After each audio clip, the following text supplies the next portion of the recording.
Hi, my name's Lisa. Welcome to 100 Stories Deep. Today I am going to be reading a short story by Ken H. Wood. It's called Hero and it's from this collection which is called Barbed Tales.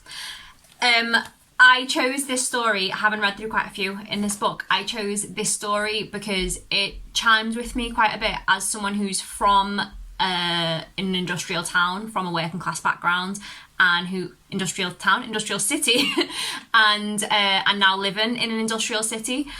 The character and what he goes through quite chimed with me. I won't give any more away.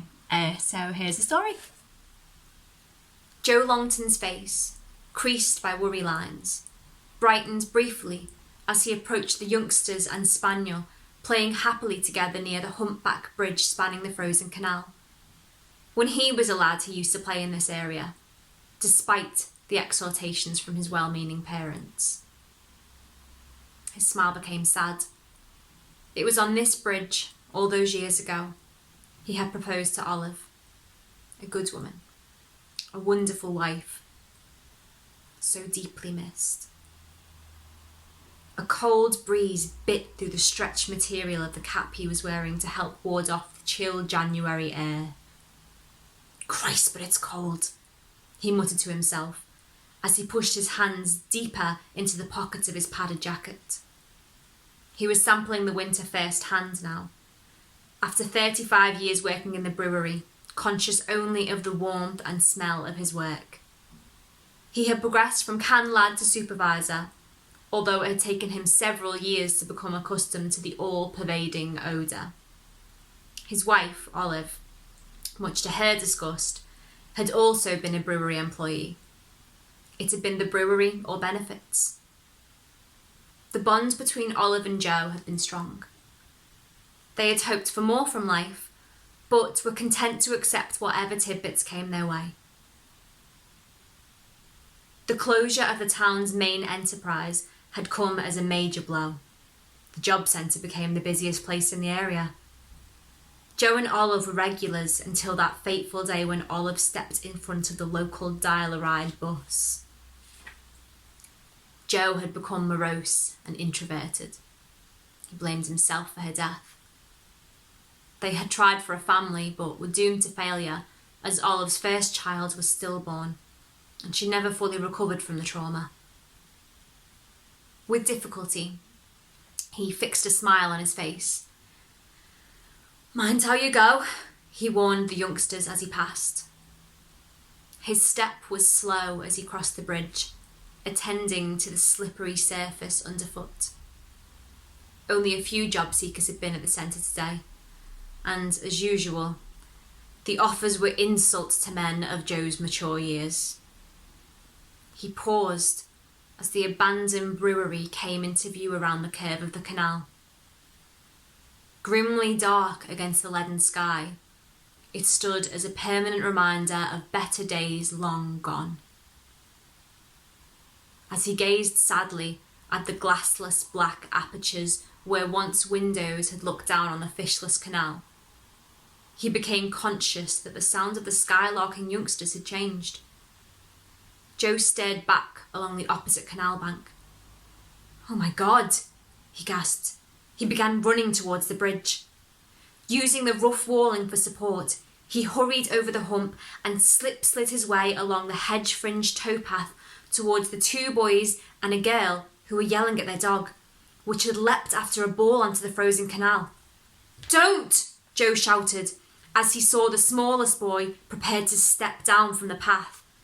Joe's left foot slipped on a frosty strip of ground and his angular body landed awkwardly, his involuntary cry of pain drowned out by the shouting of the trio.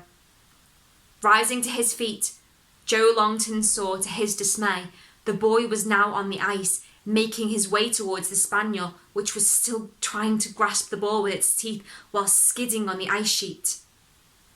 "Get back! Get back!" Joe yelled. But his warning was ignored, and seconds later, as Joe neared the shouting youngsters, a dagger of fear shot through him as the ice gave way and the boy disappeared. Seconds later, he reappeared, red-faced and gasping. "Help! Help The terror-stricken voice rang through the cold January air as the boy struggled desperately in the freezing water, his wildly flaying hands shattering more ice and making the hole larger in which he found himself. "Go for help!" roared Joe at the other boy and girl who were standing, petrified, staring helplessly at their unfortunate companion. Joe pulled off his padded coat and stepped from the path onto the ice, which groaned beneath his weight. "Hang on, laddie," he cried. "Hang on!" The boy's white face vanished beneath the grey water before Joe could reach him, only to reappear several metres away, splintering more ice as his head rose above the surface again. Joe flung his coat along the ice, retaining his hold on one sleeve. "Grab it, lad! Hurry!" Joe felt the ice bending beneath his weight as he lay, full length, the coat now grasped by the white-faced boy's shaking hands. "Steady now. Steady. You're going to be all right. I'm going to slide backwards. You keep hold and you won't drown," Joe urged. Steadily, Joe edged back along the groaning ice. As he pulled the boy along, more ice broke around the crying youngster. Joe's heart went out to the boy, whose face was now assuming a blue tinge. "Nearly there, son," he cried. "Soon have you in front of a hot fire." Something struck Joe's right shoulder. He turned his head and saw a length of rope with several large knots near the end lying on the ice. Breathing a heartfelt sigh of relief, he grasped it with his right hand whilst retaining his grip on the jacket. Vaguely, he sensed cheering from the canal bank, but his mind was intent on bringing the youngster closer so that the boy could grip the knotted rope. Joe was shivering with cold as he grasped the boy's ice-like hand and guided it onto the rope. He became shockingly aware that the ice beneath him was beginning to sink as he forced the boy's other hand onto the second knot and felt his own saturated jacket beneath his chin as the terrified youngster was hauled away from him by the willing helpers on the canal towpath. Joe gulped air as he sank beneath the surface. The freezing water greedily accepted his prone body just as the boy was lifted from the canal. Joe's heart hammered. His chest ached. He splashed desperately. Ice talons clawed his eyeballs. He couldn't swim. He had tried when he was a youngster, but always ended up with his head underwater and his feet kicking emptiness. He gasped for air, but there was nothing but water so cold the pain stabbed his teeth. Through the transparent barrier, Joe recognised the darkly grim outline of a familiar building. The brewery. Then his feet touched the rubbish-strewn canal floor. Joe looked up through the grey water. It became lighter as he kicked himself from the bottom. Then his balding head struck a translucent curtain of ice. Joe's instinct for survival made him crash his numbed fists against the ice, breaking it and skinning his knuckles. His glistening head rose through the jagged, blood-rimmed hole he had created. Unheard through his water-filled ears, a loud cheer sounded from the horrified crowd now gathered on the towpath. Overlaying the cheers was the excited barking of the lucky dog, now reunited with its owner. The knotted rope splashed onto the splintered frozen surface beside him. Gulping ice-cold air, Joe reached for the life-saving rope, and as he turned his head, the black mass of the derelict brewery loomed over his freezing body. He didn't want him anymore. No one wanted him. He was just one of the faceless army that haunted the job centre. Even his house was not a home anymore, simply an empty building filled with sad, drifting recollections.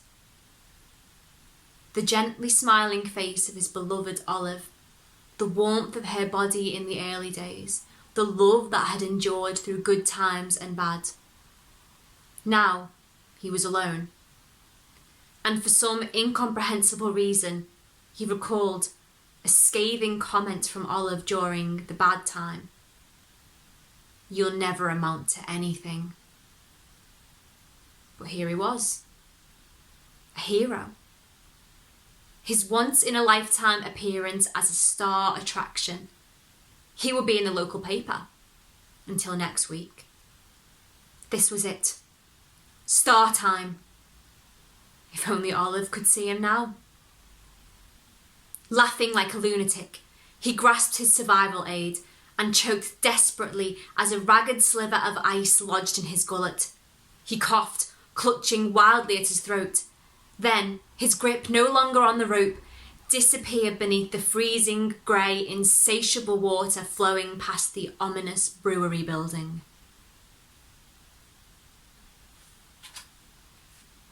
Thanks for listening. If you enjoyed that story and you would like to read more by that author, you will find a link in the description below of where to find Barbed Tales. You can also hit subscribe and you can hear more from the 100 Stories Deep collection. Before I go, I will leave you with a little thought, a little provocation, and that is, do you recognise anyone that you know within that character of Joe and how he felt about the way life had treated him? And also, what are your thoughts on the concept of being a hero and being remembered, and I guess going on a high? Just what your thoughts are on that concept of being a hero. Thanks. Bye.